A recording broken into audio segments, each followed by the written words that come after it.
mais elle est arrivée aussi pour vous et je vais en dire un mot à l'instant. Elle est arrivée parce que nous avons été au bout d'un processus qui a été un processus de réflexion collectif, citoyen, comme on dit aujourd'hui, avec de très nombreuses réunions. Vous avez été beaucoup à y participer, des réunions sur tous les sujets, sur tous les thèmes de Mourinx, de la vie des Mourinxois, et qu'aujourd'hui, il faut prendre une décision.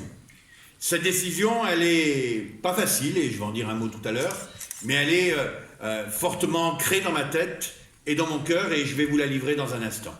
Vous savez, quand on vient, Yves a vécu ça, il vit ça, je le vis moi aussi, quand on vient sur une scène comme ça, c'est toujours un moment un peu particulier, parce qu'on se met quelque part à nu. Les comédiens sont préparés, nous on n'a pas de préparation particulière pour ça. Et lorsque l'on vient sur une scène, généralement l'auditoire ne sait pas ce qu'il va entendre. Et souvent, l'orateur ne sait pas ce qu'il va dire.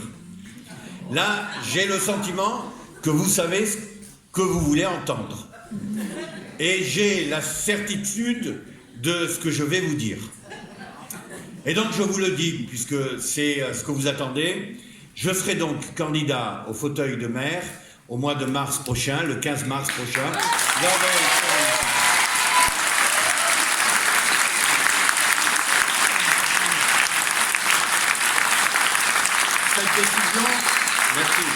Cette décision, c'est vrai, elle n'est pas simple.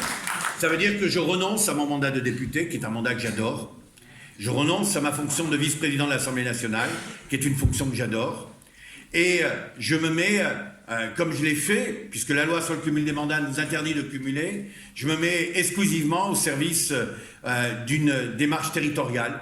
À Mourinx et sur le bassin de Lac, je serai candidat à la fonction de maire, mais également à la fonction de président de la communauté de communes de la Cortèze. Je le ferai...